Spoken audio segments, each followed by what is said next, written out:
Hi friends, welcome back to my channel. ఈరోజు అయితే మనం ముసామియా సార్ తోటి ఉన్నాము. సార్ వచ్చేసి ఫైనాన్షియల్ అడ్వైజర్గా దాదాపు 20 ఇయర్స్గా ఫీల్డ్లో ఉన్నారు. Sir, welcome to our channel. Sir welcome అండి. సార్, యాజ్ ఎ ఫైనాన్షియల్ అడ్వైజర్గా ఏ సెక్టార్లో అయితే మంచి గ్రోత్ ఉంటుంది? సో ఇప్పుడైతే ఎగ్జాంపుల్గా అంటే ఒక బ్యాంకింగ్ కానీ, షేర్ మార్కెట్ కానీ, రియల్ ఎస్టేట్ కానీ ఉన్నాయి. సో దీంట్లో మనకి త్వరగా రిటర్న్స్ వచ్చి ఫర్దర్ ఫ్యూచర్కి బాగా హెల్ప్ అయ్యేలాగా ఉండేది ఒక దాని గురించి మీ సలహా మా కస్టమర్స్ కోసం చెప్తారని ఆశిస్తున్నాను. డెఫినెట్గా వంశీ, ఏదైనా కానీ ఇన్వెస్ట్ చేస్తే ఒక కస్టమరు ఎక్కువగా లాభాలు కావాలని కోరుకుంటాడు. అవునండి. అలాంటి దాంట్లో సేవింగ్స్లో డబ్బు పెట్టినప్పుడు రిటర్న్స్ ఎక్కువ కావాలని కోరుకున్నప్పుడు డిఫరెంట్ సెక్టర్స్లో ఇన్వెస్ట్ చేస్తున్నారు. ప్రీవియస్ సెక్టర్స్ సాఫ్ట్వేర్ వాళ్ళు ఎవరైనా కానీ ఇండస్ట్రియల్ ఇన్వెస్ట్మెంట్ చేయాలనుకున్నప్పుడు మనము ఫస్ట్ బ్యాంకింగ్ సెక్టర్ ఎన్నుకున్న వాళ్ళు. అవును సార్. అంటే ఎఫ్డి రూపంలో పెట్టడం, రూపంలో దాని నుంచి వచ్చే ఇంట్రెస్ట్ని వాళ్ళు గ్రోత్గా యూజ్ చేసుకోవడం ఉండేది. అలాంటివి ఒక 5 సెక్టార్స్ ఉన్నాయి. ఆ 5 సెక్టార్స్ వచ్చేసి ఫస్ట్ బ్యాంకింగ్ వస్తుంది, సెకండ్ ఇన్సూరెన్స్ వస్తుంది, మ్యూచువల్ ఫండ్, గోల్డ్ ఇన్వెస్ట్మెంట్ చేయడం, ఇవన్నీ ఇన్వెస్ట్మెంట్ టూల్స్. ఇవి పోస్ట్ ఆఫీసు, ఇవన్నీ ఈ 5 ఇన్వెస్ట్మెంట్ టూల్స్లో ఎక్కడ ఇన్వెస్ట్మెంట్ చేసినా కానీ గ్రోత్ 10 to 12% కంటే ఎక్కువ లేదు. Okay sir. అంటే ఇప్పుడున్న ఈ 5 సెక్టర్స్లో 6% నుంచి 12% వరకు అన్ని సెక్టర్స్లో ఇదే గ్రోత్ ఉంది. కానీ బట్ పీపుల్స్ యొక్క ఖర్చులు కానీ, వాళ్ళ యొక్క నీడ్, ఫ్యూచర్లో వాళ్ళ మ్యారేజెస్ కోసం, పిల్లలకి వాళ్ళ హయ్యర్ స్టడీస్ కోసము ఇవన్నీ ఫుల్ఫిల్ చేసుకోవాలంటే ఇంత గ్రోత్ సరిపోవడం లేదు. అందుకనేసి ఇప్పుడు ఏదైనా గ్రోత్ ఇచ్చే సెక్టర్ ఏదైనా ఉందంటే ఒకటి రియల్ ఎస్టేట్ సెక్టరే. నేను 2006లో నేను ఫైనాన్షియల్ కంపెనీలో వర్క్ చేశాను. ఒక కార్పొరేట్ ఫైనాన్షియల్ కంపెనీలో నేను 16 ఇయర్స్ వర్క్ చేశాను. అక్కడ కూడా నేను చూశాను అందరి యొక్క అవసరాలు ఎలా తీరుతున్నాయి, వాళ్ళ నీడ్స్ ఏమున్నాయి, నీడ్స్ ఫుల్ఫిల్ అవుతున్నాయా లేదా, అవన్నీ బాగా అబ్జర్వ్ చేసి చూసిన తర్వాత అంతగా సాటిస్ఫై లేరు. బట్ నేను కూడా ఆలోచించాను, ఎంత గ్రోత్ ఉన్న, ఎక్కువ గ్రోత్ ఉన్న సెక్టర్ ఏదన్నా ఉందంటే నేను గత 15 ఏళ్ల నుంచి యాజ్ ఎ ఇన్వెస్టర్గా నేను ఆ యొక్క గ్రోత్ చూసిన తర్వాత, ఆ గ్రోత్ అనేది నా కళ్ళకు కనపడిన తర్వాత ఎస్ అనిపించింది, ఏదైనా రియల్ ఎస్టేట్ సెక్టరే ఇట్స్ అ సూటబుల్ గ్రోత్ అనేది. ఈ గ్రోత్ 20% ఈజీగా ఇస్తుంది. ఇప్పుడు 20% ఈజీగా ఇస్తుంది. స్పాన్ ఆఫ్ ఎన్ని ఇయర్స్ ఉండొచ్చు సార్?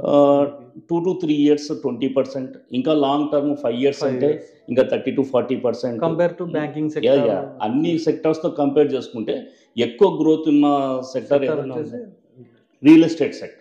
Okay sir. అందుకనేసి నేను నా జర్నీ 16 ఏళ్ల తర్వాత నేను రియల్ ఎస్టేట్ సెక్టార్కి నేను డైవర్ట్ కావడం జరిగింది. ఎందుకంటే పీపుల్స్ని ఎంపవర్ చేయాలంటే, పీపుల్స్ యొక్క నీడ్స్ ఫుల్ఫిల్ చేయాలంటే ఈ రియల్ ఎస్టేట్ సెక్టరే బాగుంటుందనేసి నేను ఒక యాజ్ ఎ కస్టమర్గా ఫీల్ అయ్యి నేను ఆ గ్రోత్ చూసిన తర్వాత మార్కెటింగ్లో నా యొక్క 20 ఏళ్ళ ఎక్స్పీరియన్స్ని నేను మళ్ళీ ఎందుకు రియల్ ఎస్టేట్ స్టార్ట్ చేయకూడదు, రియల్ ఎస్టేట్లో ఇంత గ్రోత్ ఇచ్చేటప్పుడు పీపుల్స్తో బాగా రిలేషన్ ఉంటుంది, వాళ్ళ యొక్క గ్రోత్లో మనం ఒక భాగం అవుతాము అనేసి అనుకున్నప్పుడు రియల్ ఎస్టేట్ సెక్టార్ను స్టార్ట్ చేసినాం. 2 years నుంచి మేము మార్కెట్ని బాగా స్టడీ చేసినాం. నాకు 15 ఏళ్ళ అనుభవం ఉన్న రియల్ ఎస్టేట్లో నేను బ్యాక్ ఎండ్గా వర్క్ చేసేవాడిని. Okay sir. నేను జాబ్ చేస్తూ బ్యాక్ ఎండ్ వర్క్ చేసేవాడిని. ఇప్పుడు ఈ యొక్క సంస్థ true vision real estate group సంస్థను మేము ఒక కార్పొరేట్ సిస్టంలో తీసుకెళ్తున్నాము.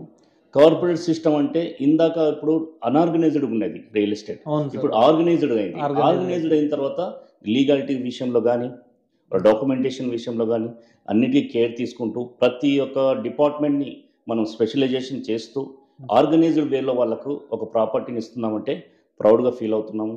వాళ్ళకు రిటర్న్స్ కూడా మనం 20 to 30% రిటర్న్స్ ఇవ్వగలుగుతున్నాం. ఈ రిటర్న్స్ ఎప్పుడైతే ఇవ్వగలుగుతున్నామో వాళ్ళ నుంచి మంచి రిలేషన్ ఫీడ్బ్యాక్ ఉంది, వాళ్ళు హ్యాపీగా ఉన్నారు, బాగా గ్రో అవుతున్నారు. అందుకనేసి ఈ సెక్టార్ బాగా రిటర్న్స్ ఇస్తుంది కాబట్టి ఈ సెక్టార్లో స్టార్ట్ చేయడం జరిగింది. రీసెంట్గానే 1 year కంప్లీట్ చేసినాం. యానివర్సరీ కూడా కంప్లీట్ అయింది. నెక్స్ట్ 2025 ఈ యొక్క ప్రస్తావాన్ని true vision corporate real estate గ్రూప్ని ముందుకు తీసుకెళ్తున్నాం. ఎంతోమందిని ఎంపవర్ చేయాలనేసి మా ఉద్దేశం. స్టార్టింగ్ మీది వచ్చేసి ట్రూ విజన్ అని పెట్టారు. దాని యొక్క మెయిన్ ఉద్దేశం ఏంది? విజన్ అనేది ఏం లేదు. ట్రూ విజన్ అంటే సింపుల్. ట్రూ అంటే నిజం. ఇది నిజమైన దృష్టితో మేము నిజమైన ఆలోచనతోనే ముందుకు పోవాలనేసి, ఎంతోమందికి ఎంపవర్ చేయాలనేసి ఈ ట్రూ విజన్ అనే ఒక టైటిల్ని మేము చూస్ చేసుకోవడం జరిగింది. దీనిలో ఏమీ వింత లేదు, బట్ ఒక మంచి ఉద్దేశంతో అంటే ఒక మంచి ప్రాపర్టీ వాళ్ళకు మంచిగా మార్కెట్లో వాళ్ళ యొక్క ఉన్న స్థితి నుంచి ఉన్నత స్థితికి తీసుకెళ్లాలనే ఆలోచనతోనే మేము ముందుకు వెళ్తున్నాం. Okay sir. సార్ మీవి ప్రాపర్టీస్ ఏమన్నా ఇప్పుడు రీసెంట్గా లాంచ్ అయినవి కానీ కంప్లీషన్ కానీ ఉంటే మాకు చెప్తారా? డెఫినెట్గా వంశీ, రీసెంట్గా ఈ 2025 ఒక 3 to 4 ప్రాజెక్ట్స్ లాంచ్ అవుతున్నాయి. మేము Okay. హైదరాబాద్లో ఎక్కువగా వర్క్ చేస్తున్నాము. Okay sir. ఇక్కడ కర్నూలు, నంద్యాల నంద్యాల. ఆల్మోస్ట్ మా ప్రాజెక్టులు రన్నింగ్లో ఉన్నాయి. Okay. 4 ప్రాజెక్ట్స్ రన్నింగ్స్ ఉన్నాయి. ఇప్పుడు అప్కమింగ్ ప్రాజెక్ట్స్ వచ్చేసి ఒక 3 ఉన్నాయి ఇక్కడ Okay. కర్నూలులో. నెక్స్ట్ ఇంకా ఫర్దర్గా మేము పెద్ద ప్రాజెక్టులకు వెళ్తున్నాము. డెఫినెట్గా మీకు మా యొక్క సంస్థ తొందరలోనే అందరికి రీచ్ అవుతుంది. ఖచ్చితంగా సార్, ఖచ్చితంగా. Okay, thank you sir. Welcome. మీ విలువైన సమాచారాన్ని మా ప్రేక్షకులకు అందించినందుకు. Thank you Thank you, Vamsi, sir. Thank you. Friends చూశారు కదా ఫ్రెండ్స్. సో ఫైనాన్షియల్ అడ్వైజర్గా మనం సార్ యొక్క సలహాలు తీసుకున్నాము. సో రియల్ ఎస్టేట్ అనేది ఎప్పటికైనా కానీ మనము భూమిని నమ్ముకున్న వారు మోసపోయినట్టు చరిత్రలో లేదు. సో ఈ వీడియో మీకు నచ్చినట్టయితే లైక్ చేసి షేర్ చేయండి. మరిన్ని వీడియోస్ కోసం సబ్స్క్రైబ్ చేయండి. Thank you.